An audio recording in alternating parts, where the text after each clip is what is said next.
একটা ভাদ্র সন্ধ্যা, আকাশে লাল মেঘ, হঠাৎ বৃষ্টি, আর ধানমন্ডির এক চায়ের দোকানে বসে থাকা এক যুবক, শফিক।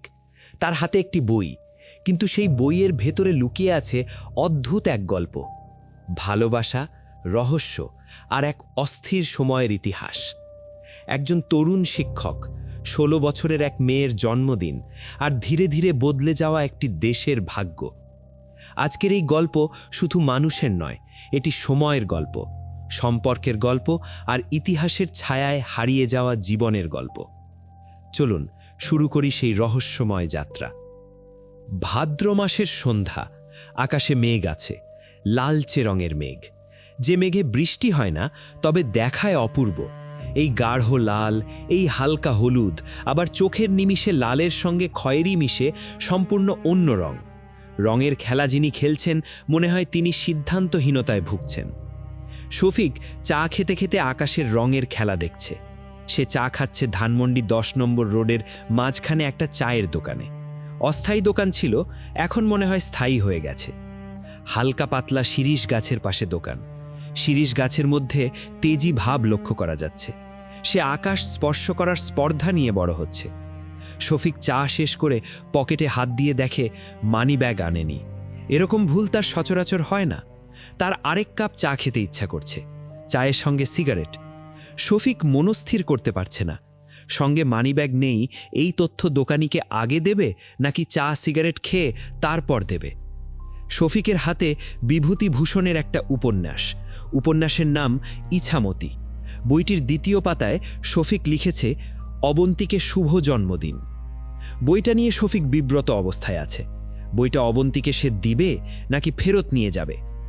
অবন্তীর বয়স 16, সে ভিকারুন্নেসা কলেজে ইন্টারমিডিয়েটে পড়ে। শফিক তাকে বাসায় অঙ্ক শেখায়। আজ অবন্তীর জন্মদিন। জন্মদিনের অনুষ্ঠানে শফিককে বলা হয়নি। অবন্তী শুধু বলেছে, 13 তারিখ আপনি আসবেন না, ওই দিন আমাদের বাসায় ঘরোয়া একটা উৎসব আছে, আমার জন্মদিন। শফিক আবারও বলেছে, ও আচ্ছা। অবন্তী বলেছে, জন্মদিনে আমি আমার কোনো বন্ধুবান্ধবকে ডাকি না, দাদাজান তার বন্ধুবান্ধবকে খেতে বলেন। শফিক আবারও বলেছে, ও আচ্ছা। শেষবারে ও আচ্ছা না বলে বলা উচিত ছিল, মন খারাপ করব না। যে উৎসবে শফিকের নিমন্ত্রণ হয়নি, সেই উৎসব উপলক্ষে উপহার কিনে নিয়ে যাওয়া অস্বস্তির ব্যাপার। শফিক ঠিক করে রেখেছে বইটা অবন্তীদের বাড়ির দারোয়ানের হাতে দিয়ে আসবে। সমস্যা একটাই, দারোয়ান সব দিন থাকে না, গেট থাকে ফাঁকা। তবে আজ যেহেতু বাড়িতে একটা উৎসব, দারোয়ানের থাকার কথা। শফিক দোকানির দিকে তাকিয়ে বলল, মানি ব্যাগ আনতে ভুলে গেছি, আপনার টাকাটা আগামীকাল ঠিক এই সময় দিয়ে দেব, চলবে? দোকানি কোনো জবাব দিল না। সে যেমন পানি দিয়ে কাপ ধুচ্ছে তেমনই ধুতে লাগল। তার চেহারার সঙ্গে একজন বিখ্যাত মানুষের সাদৃশ্য আছে। মানুষটা কে মনে পড়ছে না। শফিক অস্বস্তির সঙ্গে বলল, আমাকে আরেক কাপ চা খাওয়ান আর একটা ক্যাপস্ট্যান্ড সিগারেট, আগামীকাল ঠিক এই সময় আপনার সব টাকা দিয়ে দেব। দোকানি কাপ ধোয়া বন্ধ রেখে শফিকের দিকে তাকিয়ে আছে। মনে হয় সে সিদ্ধান্তহীনতায় ভুগছে। দোকানির চোখের চাউনি দেখে শফিক নিশ্চিত হল তার চেহারা আমেরিকান প্রেসিডেন্ট আব্রাহাম লিঙ্কনের মতো।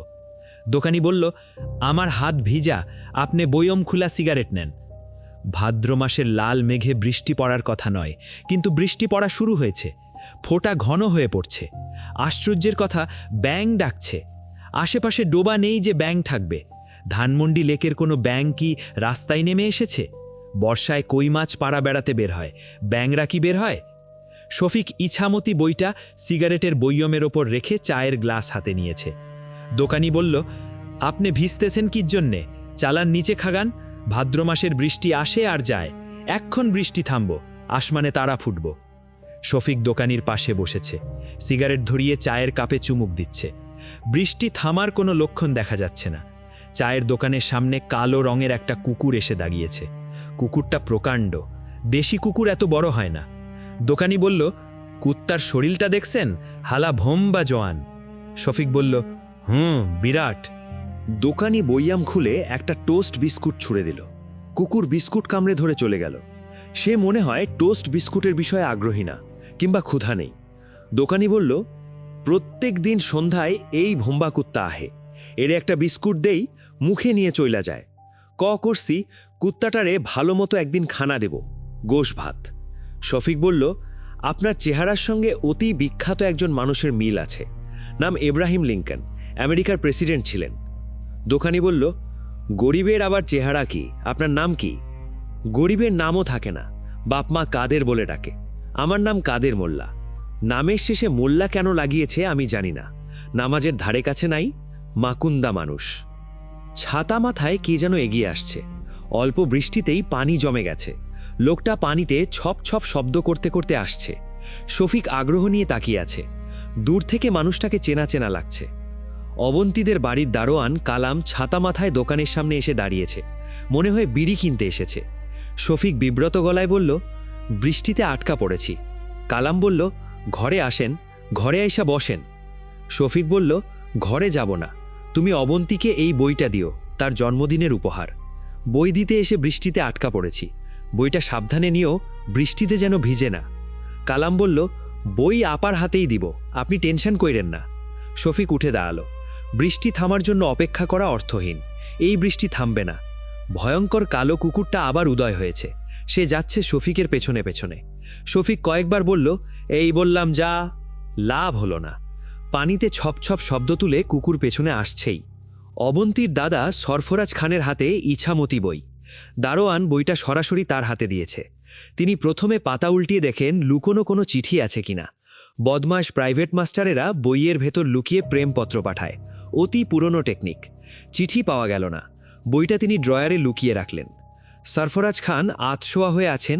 নাতনির জন্মদিনে নিমন্ত্রিত অতিথিরা এখনও কেউ আসেনি। যেভাবে বৃষ্টি নামছে, কেউ আসবে কিনা কে জানে। রাতের বেলা এমনিতেই কেউ বেরোতে চায় না।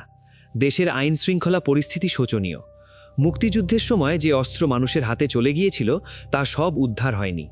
দিন দুপুরেই ডাকাতি ছিনতাই হচ্ছে। সরফরাজ গলা উঁচিয়ে এ বাড়ির একমাত্র কাজের মেয়ে রহিমাকে ডাকলেন। রহিমা 15 বছর ধরে এ বাড়িতে আছে, কর্তৃত্ব নিয়ে আছে। যতই দিন যাচ্ছে তার কর্তৃত্ব ততই বাড়ছে। এখন সে মুখে মুখে কথা বলে। রহিমা এসে দাঁড়ালো। মাথায় ঘোমটা দিতে দিতে বলল, কি বলবেন তাড়াতাড়ি বলেন, পাক বসাইছি। সরফরাজ বললেন, এখন থেকে মাস্টার যখন অবন্তীকে পড়াবে তুমি সামনে বসে থাকবে। রহিমা বলল, এটা কেমন কথা, আমার কাজকাম কে করব?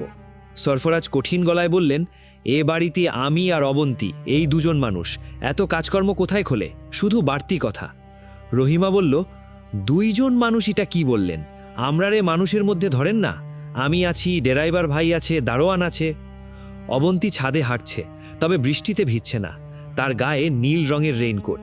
এই রেইনকোট তার মা ইসাবেলা স্পেন থেকে গত বছর পাঠিয়েছিলেন, জন্মদিনের উপহার। এ বছরের জন্মদিনের উপহার এখনও এসে পৌঁছয়নি, তবে জন্মদিন উপলক্ষে লেখা চিঠি এসে পৌঁছেছে। অবন্তী সেই চিঠি এখনও পড়েনি। অবন্তীদের ছাদ ঝোপঝাড়ে বোঝাই এক জঙ্গলি জায়গা। তার দাদি জীবিত থাকা অবস্থায় ছাদে বড় বড় টব তুলে নানান গাছপালা লাগিয়েছিলেন। তিনি নিয়মিত ছাদে আসতেন, গাছগুলির যত্ন নিতেন। তার মৃত্যুর পর অবন্তী ছাদে আসে, কিন্তু গাছে পানি দেয় না। ছাদের রেলিংয়ের একটা অংশ ভাঙা। অবন্তী মাঝে মাঝেই রেলিংয়ের ভাঙা অংশে দাঁড়ায়। সে ঠিক করে রেখেছে কোনো একদিন এখান থেকে নিচে ঝাঁপ দেবে।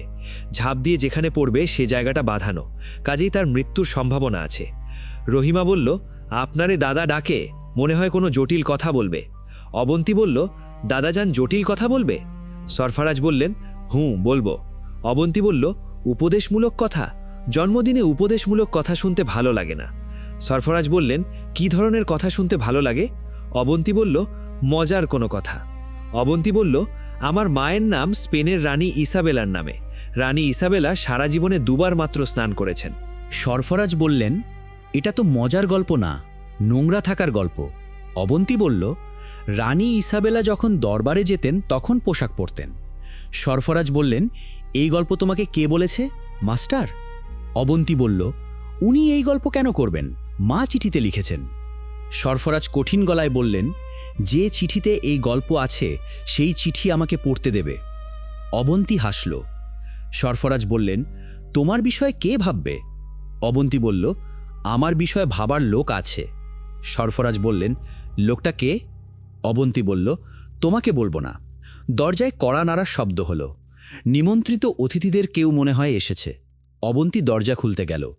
প্রথম অতিথির নাম খালেদ মোশাররফ, ব্রিগেডিয়ার খালেদ মোশাররফ।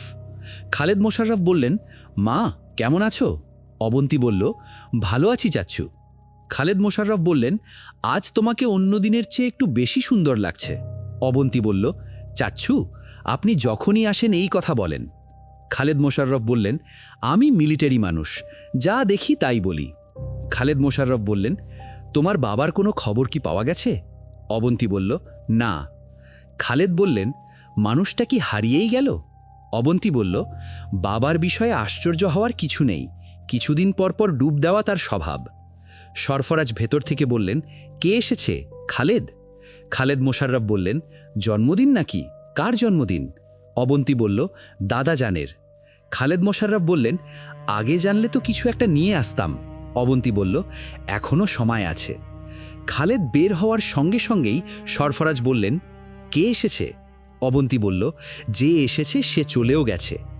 সরফরাজ হতভম্ব গলায় বললেন, আমি তো কিছুই বুঝতে পারছি না। অবন্তী বলল, ওই শোনো, জিপ স্টার্ট দেওয়ার শব্দ।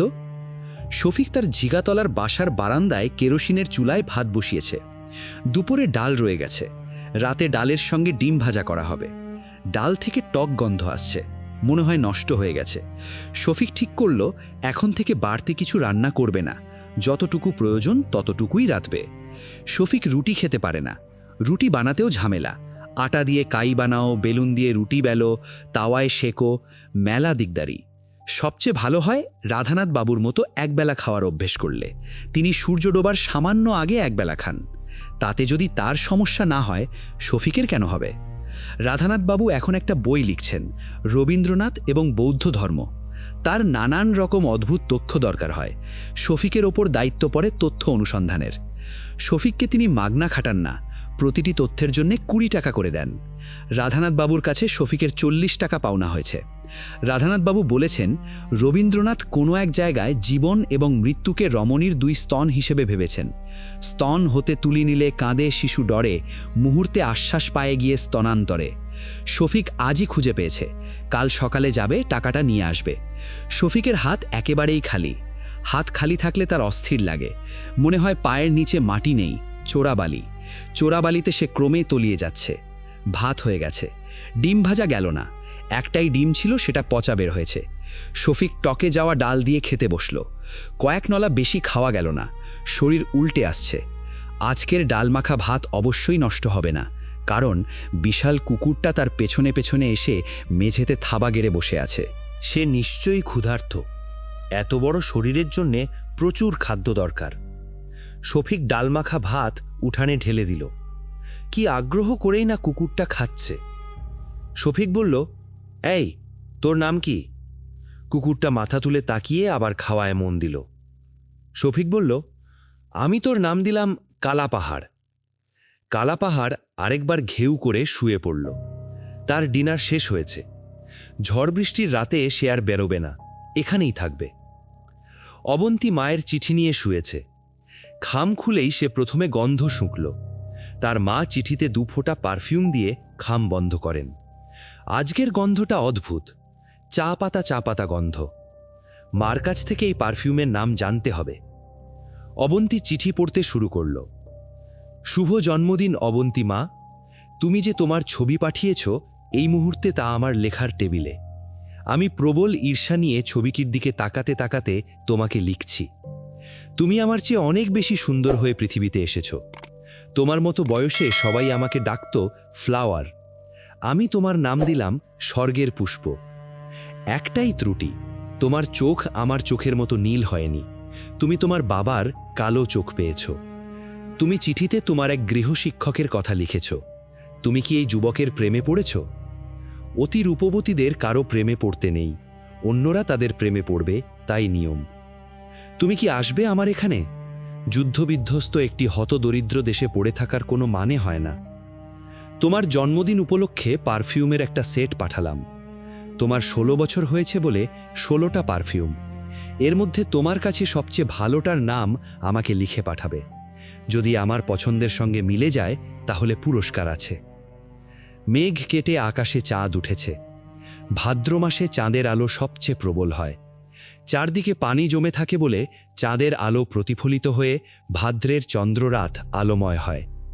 শফিক বারান্দায় কাঠের বেঞ্চে বসে আছে। বৃষ্টি ভেজা উঠান চাঁদের আলোয় চিকচিক করছে। এই রূপ শফিককে স্পর্শ করছে এমন মনে হচ্ছে না। সে ক্ষুধায় অস্থির। কালাপাহাড় বেঞ্চের নিচ থেকে মাথা বের করে তাকালো শফিকের দিকে। শফিক বলল, কুকুর হয়ে জন্মানোর একটা সুবিধা আছে। খুব ক্ষুধার্ত হলে ডাস্টবিন ঘাটাঘাটি করলে কিছু না কিছু পাওয়া যায়। মানুষের এই সুবিধা নেই। কালাপাহাড় বিচিত্র শব্দ করল। শফিকের কেন জানি মনে হলো কুকুরটা তার কথা বুঝতে পেরে জবাব দিয়েছে। শফিকের হঠাৎ করেই গায়ে কাঁটা দিল। শফিকের মা জোবেদা খানমের একটা পোষা কুকুর ছিল। জোবেদা খানম কুকুরটাকে কপাল পোড়া বলে ডাকতেন। কেউ তার গায়ে গরম ভাতের মাড় ফেলে কপাল পুড়িয়ে দিয়েছিল। কুকুরটা জোবেদা খানমের সঙ্গে কথা বলতো এমনটাই ভদ্রমহিলার ধারণা। তিনি নাকি কুকুরের সব কথা বুঝতে পারতেন।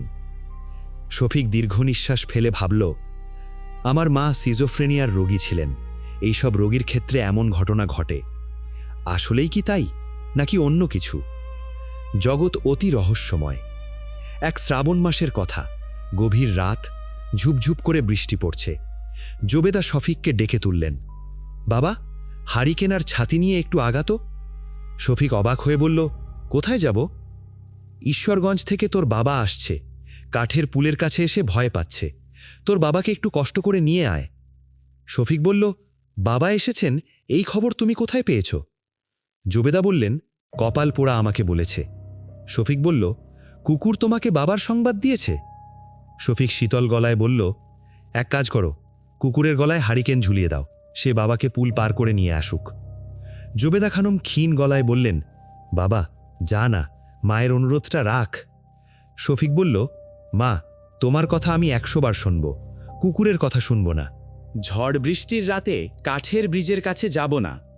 জোবেদা বললেন, মানুষটা ভূতের ভয়ে অস্থির হয়ে আছে। সেই রাতে শফিকের ভালো ঘুম হলো। ঘুম ভাঙল লোকজনের হইচই চিৎকারের শব্দে। তার বাবার মৃতদেহ কাঠের পুলের নিচে পাওয়া গেছে। তার হাতে চটের ব্যাগ, ব্যাগে একটা শাড়ি, সম্ভবত স্ত্রীর জন্য কেনা, আর একটা হারমোনিকা। হারমোনিকা কেন কিনেছিলেন এই রহস্য আর ভেদ হয়নি। শফিকের কাছে এখনও সেই হারমোনিকা আছে, কখনো তাতে ফু দেওয়া হয়নি। শফিক ঠিক করে রেখেছে, তার জীবনে যদি কখনো গাঢ় আনন্দের কোনো ঘটনা ঘটে তাহলে সে হারমোনিকায় ফু দেবে। রাত অনেক হয়েছে, অবন্তী ঘুমাতে গেছে। রহিমা অবন্তীর ঘরে মেঝেতে বিছানা করেছে। অবন্তী একা ঘুমাতে চায়, কিন্তু সারফারাজ খানের কারণে তা সম্ভব হচ্ছে না। রহিমার নানান সমস্যা আছে। সে ঘুমের মধ্যে কথা বলে, হঠাৎ হঠাৎ বিকট শব্দে নাক ডাকে। আরেকটা সমস্যা, মাঝে মাঝে জেগে বসে থাকে, তখন মনে হয় কাউকে চিনতে পারছে না। রহিমা বলল, পান খাইবে নাফা? অবন্তী বলল, না। রহিমা বলল, জর্দা দিয়ে পান খাইলে মেয়ে ছেলের শরীরে সুঘ্রাণ হয়। অবন্তী বলল, জর্দা খেয়ে শরীরে সুঘ্রাণ করার কিছু নেই, গায়ে পারফিউম দিলেই হয়। রহিমা হাই তুলতে তুলতে বলল, আমি খাওয়াবে একটা জিনিস পাইছি, বলবো?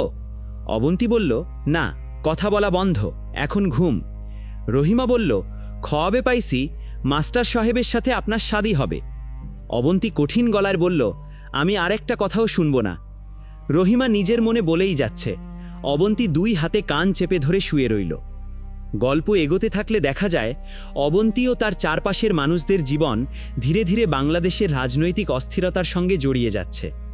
অবন্তীর দাদা সারফারাজ খান একজন রক্ষণশীল মানুষ, যিনি নাতনিকে খুব ভালোবাসেন, কিন্তু একই সঙ্গে সব কিছু নিয়ন্ত্রণ করতে চান। তিনি অবন্তীর ব্যক্তিগত জীবন নিয়ে খুব উদ্বিগ্ন, বিশেষ করে তার গৃহশিক্ষক শফিকের সঙ্গে সম্পর্ক নিয়ে। অন্যদিকে শফিক একজন দরিদ্র কিন্তু সংবেদনশীল মানুষ। তার জীবনে দারিদ্র্য, একাকিত্ব এবং অনিশ্চয়তা আছে। সে অবন্তীকে পড়াতে আসে, কিন্তু ধীরে ধীরে তাদের মধ্যে এক ধরনের আবেগিক সম্পর্ক তৈরি হতে থাকে। যদিও সেটা সরাসরি প্রেম হিসেবে শুরু হয় না, তবুও দুজনের মধ্যে এক ধরনের টানাপোড়েন তৈরি হয়। এই সময়েই দেশের রাজনৈতিক পরিস্থিতি ক্রমশ উত্তপ্ত হতে থাকে। বিভিন্ন সামরিক অধিকর্তা, রাজনৈতিক ষড়যন্ত্র এবং ক্ষমতার লড়াইয়ের ঘটনা গল্পে প্রবেশ করতে শুরু করে। উপন্যাসে বাস্তব ইতিহাসের অনেক চরিত্র এবং ঘটনা এসেছে, যেমন মুক্তিযুদ্ধ পরবর্তী রাজনৈতিক অস্থিরতা, সেনাবাহিনীর মধ্যে বিভক্তি এবং ক্ষমতার দ্বন্দ্ব। এই দ্বিতীয় ধারাটি মূলত এই রাজনৈতিক ইতিহাসকে ঘিরেই। এখানে দেখা যায় কিভাবে কিছু সামরিক অধিকর্তা ধীরে ধীরে একটি পরিকল্পনা তৈরি করছে। সেই পরিকল্পনার কেন্দ্রবিন্দু হল ক্ষমতার পরিবর্তন। এই পরিকল্পনার মাধ্যমে শেষ পর্যন্ত বাংলাদেশের ইতিহাসের সবচেয়ে বড় রাজনৈতিক ঘটনাগুলোর একটি সংঘটিত হয়। 15ই আগস্ট 1975-এর ভোরে সামরিক অভ্যুত্থানের মাধ্যমে বঙ্গবন্ধু শেখ মুজিবুর রহমানকে হত্যা করা হয়। উপন্যাসে এই ঘটনাকে সরাসরি ঐতিহাসিক তথ্য হিসেবে নয়, বরং বিভিন্ন চরিত্রের দৃষ্টিকোণ থেকে তুলে ধরা হয়েছে। কে কিভাবে ঘটনাটি দেখছে, কে কিভাবে ব্যাখ্যা করছে, এই দৃষ্টিভঙ্গির ভিন্নতাই গল্পকে জটিল করে তোলে।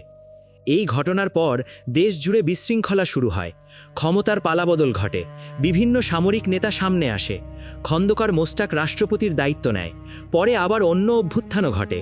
এই সময়ের মধ্যে কর্নেল তাহের, জিয়াউর রহমান এবং অন্যান্য সামরিক অধিকর্তাদের ভূমিকা গল্পে উঠে আসে।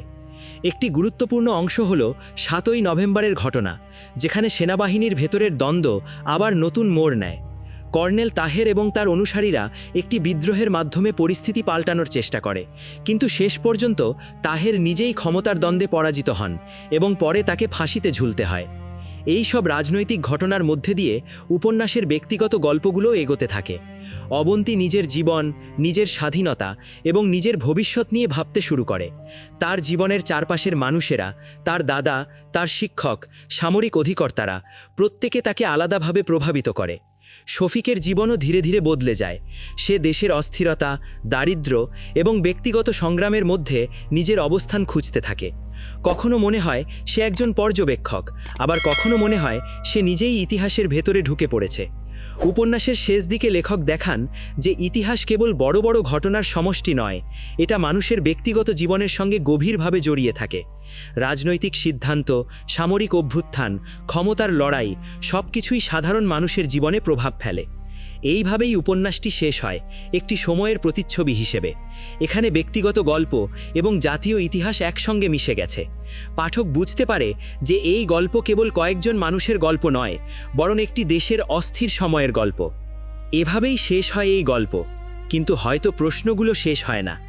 শফিক, অবন্তী এবং তার চারপাশের মানুষদের জীবন আমাদের মনে করিয়ে দেয়, ইতিহাস কখনো শুধু বইয়ের পাতায় সীমাবদ্ধ থাকে না। রাজনীতি, ক্ষমতার লড়াই আর সময়ের পরিবর্তন সবকিছুই ছুঁয়ে যায় সাধারণ মানুষের জীবনকে। এই গল্প সেই সময়েরই একটি প্রতিচ্ছবি, যেখানে ব্যক্তিগত অনুভূতি আর জাতীয় ইতিহাস একসঙ্গে মিশে গেছে। যদি গল্পটি আপনার ভালো লেগে থাকে, তাহলে ভিডিওটি লাইক করুন, চ্যানেলটি সাবস্ক্রাইব করুন এবং আপনার মতামত কমেন্টে জানাতে ভুলবেন না। আবার দেখা হবে নতুন কোনো গল্পে, নতুন কোনো যাত্রায়। ধন্যবাদ।